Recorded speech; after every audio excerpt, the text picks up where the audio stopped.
Chapter 5.6, Equations with Fractions.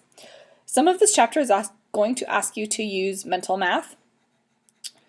And if you feel comfortable using mental math, that's totally fine. However, if you want to double check your work, or you want to really make sure that you are doing the work correctly, feel free to go ahead and show your work, even though it says mental math.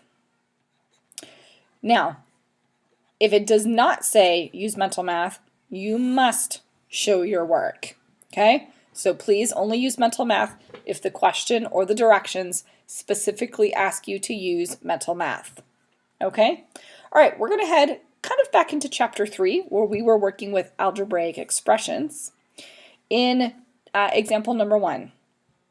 Example number 1 asks us to solve 3 1/8 plus x equals 15 7/8. Now this asks us to use mental math, but I'm going to go ahead and write it in order to show how to show my thought process besides me just saying it to you. Okay, so I'm going to start by, of course, writing the problem into my book. 3 1/8 plus x equals 15 7/8. Well, I remember from chapter 3, using algebraic expressions, that in order to get x by itself, I know I need to subtract 3 1/8 from both sides. Because a number x plus 3 1/8 equals this. So 15 7/8 minus 3 1/8 will equal x. So I'm going to subtract 3 1/8 from both sides. Let's make that a little bit bigger. All right, so that leaves me with x on this side of the equation. And then I can subtract. 7/8 minus 1/8 is 6/8. I know that 6/8 is not in simplest form, so I'm going to go ahead and reduce it in my head, doing that mentally, and I'm going to get 3/4. And 15 minus 3 is 12. So x equals 12 3/4. All right, example 2.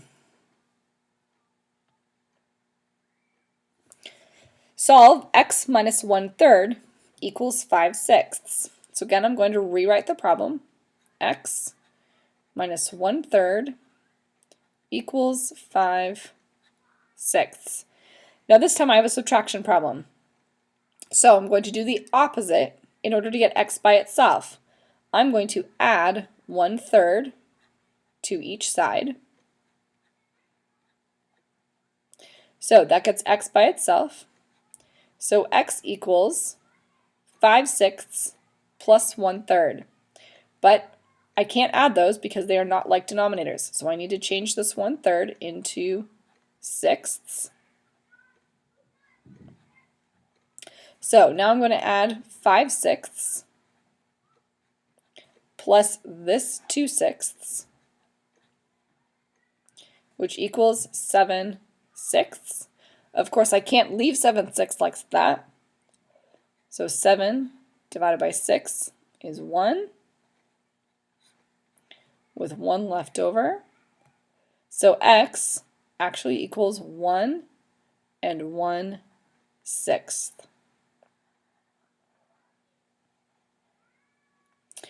Okay, many steps, make sure you do them all. Example 3. During the first week of January, a rain gauge collected 1/2 inch of rain. By the end of January, the total rainfall was 2 3/5 inches.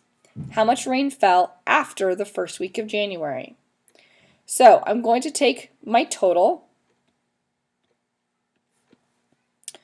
2 3/5.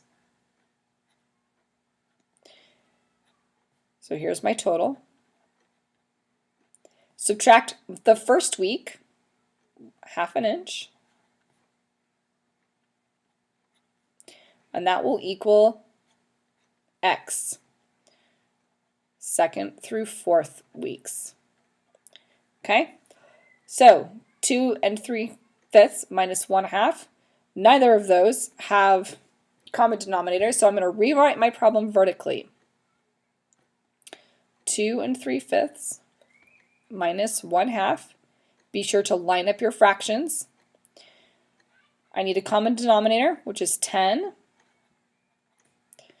So 2 and 6/10. Don't forget to bring that whole number over. Times 5/5 is 5/10. Now I can subtract. 6/10 minus 5/10 is 1/10. 2 minus nothing is still 2. So it rained 2 and 1/10 inches the rest of January. Okay, that's it for examples. Complete your QCs and your CYU, and I'll answer questions the next time I see you.